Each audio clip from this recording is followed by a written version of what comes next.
Baru dibutuhkan kalau partai itu punya visi misi yang berbeda gitu dari partai-partai yang sebelumnya ada.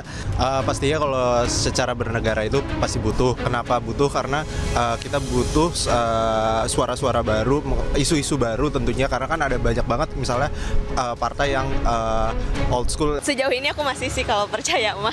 Dengan kondisi yang saat ini, dengan marak-maraknya korupsi gitu, aku rasa daripada menambahkan partai politik baru, kenapa kita nggak bedah partai politik aja yang ada?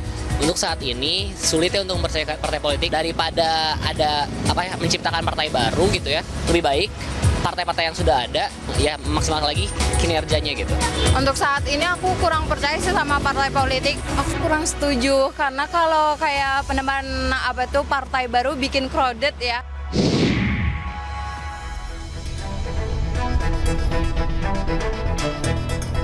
Masih di Satu Meja The Forum, saya akan melanjutkan diskusi kita kali ini ke Bung Syahrin. Bung Syahrin kan belum Anies Baswedan. Tadi di awal juga sudah mengatakan bahwa memang ini partainya Anies Baswedan.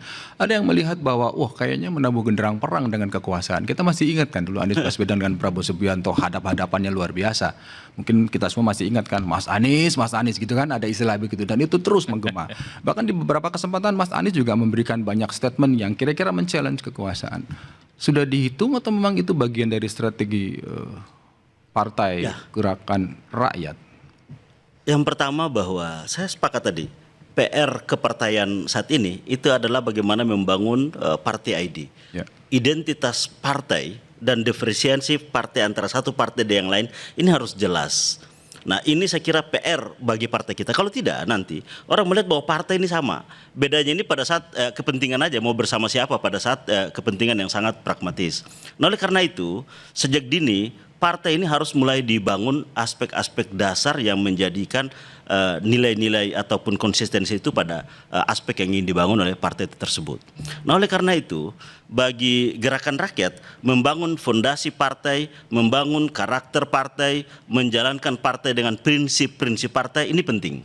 Nah oleh karena itu kenapa ya kalau misalnya dalam konteks pragmatisme politik bahwa kenapa berani banget ini partai gerakan rakyat satu menolak pemilihan melalui DPRD.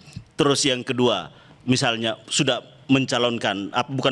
menginginkan Anies Rashid Baswedan menjadi pemimpin nasional berikutnya, sementara partainya belum punya badan hukum. Sementara badan hukum ini kan prosesnya ada di negara, gitu. Nah, justru di situ kami emang melihat bahwa kepemimpinan negara ini kan lahir melalui proses demokrasi.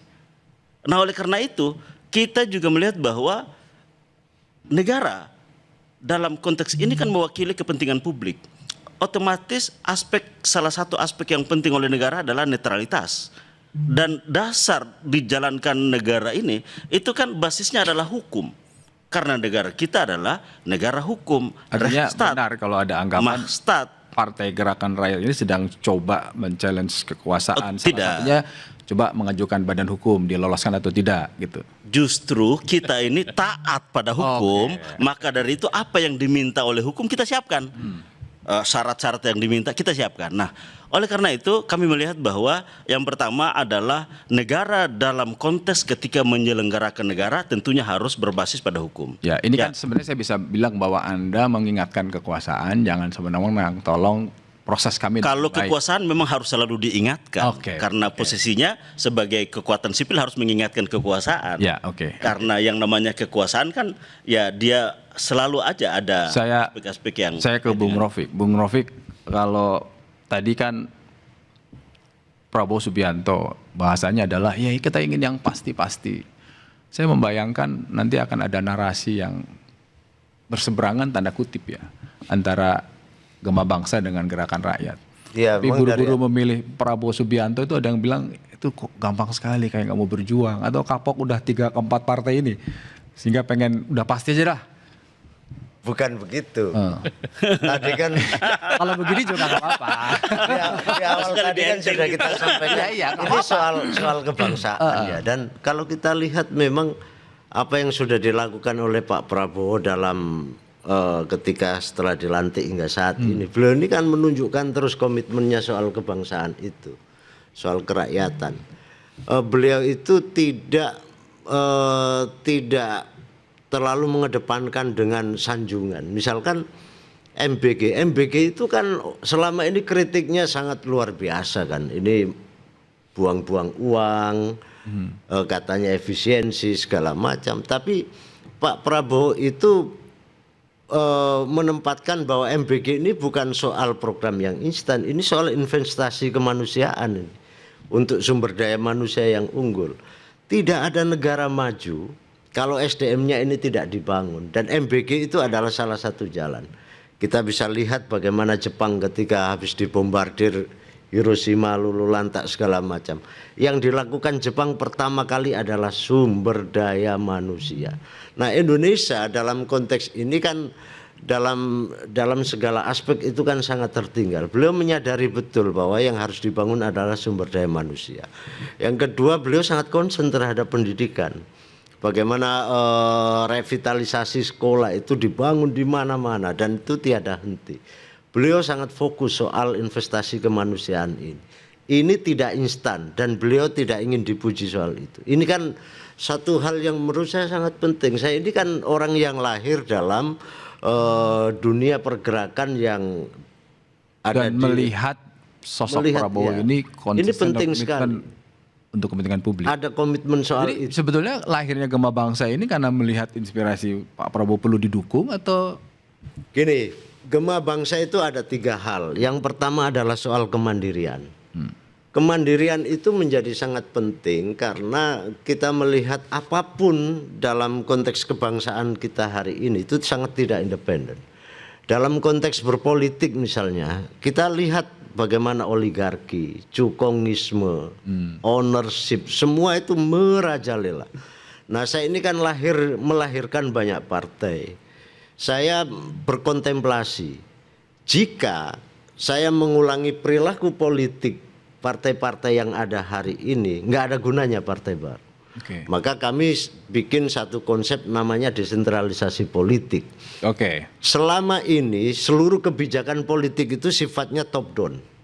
Oleh Partai Gema Bangsa, kami kembalikan semua ke bawah. Sudah waktunya nih negara yang begini besar itu melahirkan tokoh-tokoh besar di daerah masing-masing. Yang tidak titipan, yang bukan karena keluarga si A atau si B. Nah, dengan desentralisasi itu mereka punya otoritas penuh. Pusat hanya merestui. Dan itu kita kawal dengan ADART, dengan segala macam yang membuat mereka firm, yakin dengan itu. Mas Adi sering dong mendengar narasi seperti ini. Setiap 5 tahunan ada kan, tapi prakteknya partai yang harusnya jadi tempat kaderisasi, tempat menggemblengkan ideologi, tapi hari ini lebih kepada pragmatis, jadi instrumen elektoral. Anies Baswedan, Prabowo Subianto. Ya, saya kira kalau kita mendengarkan pidato-pidato politik Bang Syahrin, Bang Ahmad Rafiq dan partai-partai yang lain, memang sami'na wa ta'na semua, sawaun fakot, sama saja sih sebenarnya. Apa itu yang disebut dengan sami mawon itu? Ya bicaranya tentang anti oligarki, bicara tentang anti politik dinasti. Sama lah ya narasinya ya. Itu yang saya sebut tidak ada diferensiasinya secara signifikan. Saya membayangkan partai-partai politik baru itu misalnya anti politik dinasti dan itu dilakukan secara konsisten. Dulu ada partai politik baru, sebut saja PSI, misalnya anti Wahabi dan Talibanisme. Itu menarik dan bahkan anti partai politik yang katanya poligami. Bagi saya itu adalah semacam posisi secara politik. Tapi kan dalam perjalanan politiknya partai-partai ini kan kemudian hilang dengan apa yang kemudian dijanjikan sejak awal. Karena secara elektoral memang tidak terlampau menguntungkan, basis pemilih kita nggak terlampau penting dengan apa yang disebut dengan ideologisasi.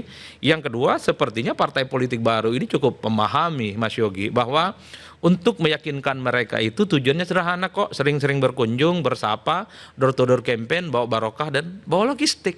Itu yang kemudian akan menentukan bagaimana partai politik itu memenangkan pertarungan politik. Partai Gelora, kemudian partai Gerakan Rakyat, termasuk juga partai Gema Bangsa. Ujian terbesarnya adalah kira-kira apa magnet elektoral yang kemudian akan dikedepankan. Kalau Partai Gema, saya khawatir kalau yang dikampanyekan terus adalah sosok Pak Prabowo Subianto, khawatir Partai Gema ini nggak ada yang mau ikut, Bang. Justru mau ikut ke Gerindra aja. Karena yang paling Prabowo Subianto per hari ini suka tidak suka adalah Gerindra. Partai-partai politik yang lain pendukung pemerintah hari ini, kalau yang disebut adalah Pak Prabowo. Jadi efek elektoralnya yang paling banyak itu ke Gerindra. Jadi misalnya seperti Golkar, kemudian seperti PAN, seperti PKB, kalau terus-terus mengkampanyekan sosok yang cukup populer seperti Pak Prabowo, itu satu sisi bagus untuk kepentingan kebangsaan. Ini menegaskan kerjasama politik, tapi ingat basis di bawah itu jangan-jangan mereka secara perlahan akan pindah ke partai politik yang paling Pak Prabowo, yaitu Partai Gerindra. Kalau Bung Syahrin agak sedikit case-nya adalah ini semacam uji kekuatan politik yang dimiliki oleh Pak Anies Baswedan. Selama ini kan Pak Anies Baswedan itu dianggap sebagai salah satu mercusuar politik.